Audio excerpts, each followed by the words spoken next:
ফের কোচবিহারের বাসিন্দাকে NRC notice অসম সরকারের।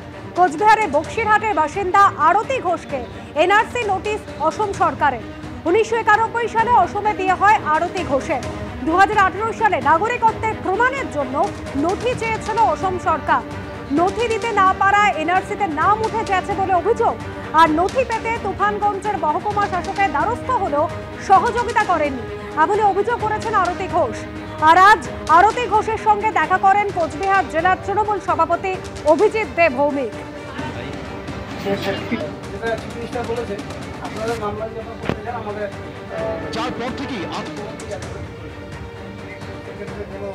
আমার বিয়ে হয়েছে বরপেটা রোডে।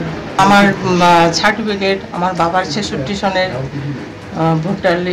ভোটার লিস্ট, আমার বাবা যে চাকরি করতেন সেটার অ্যাপয়েন্টমেন্ট লেটার সবই দেওয়া হয়েছে। কিন্তু ওনারা বলেছিল যে সত্যতা দিতে হবে, চাকরি যে উনি করে ওনার সেই সত্যতাটা লাগবে যে উনি হ্যাঁ চাকরি করতেছে। কিন্তু আমি সেই সময় সেটা পাইনি। এসডি অফিসে ওনার কাছে গেছি, দেয়নি উনি। আমি তো 19 সাল থেকে এখানেই আছেন, তারপর থেকে আমি আসামে যাচ্ছি, কিন্তু মাসে মাসে যাচ্ছি। এই এলাকার 60-এর দশকের যিনি প্রাইমারি টিচার সতীশ ঘোষ, তার মেয়ে আসামে বিয়ে হয়েছে।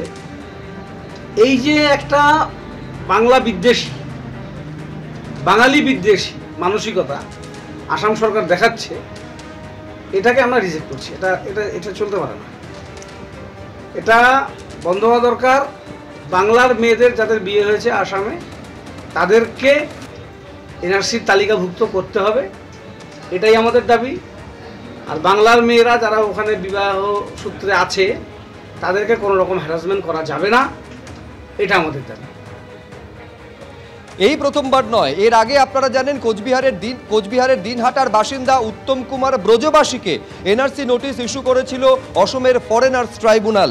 রীতিমতন ক্ষোভ প্রকাশ করেছিলেন মুখ্যমন্ত্রী মমতা বন্দ্যোপাধ্যায়। যাবতীয় বৈধ নথি থাকা সত্ত্বেও তাকে এনআরসি নোটিশ ইস্যু করা হয়েছিল বলে অভিযোগ করেছিলেন তিনি।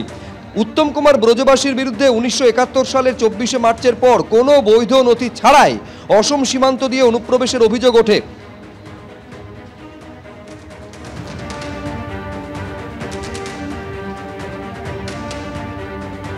জানুয়ারিতে আমার বাড়িতে এনআরসির কাগজ আসলো, পুলিশ এসে আমার বাড়িতে দিল ছিল।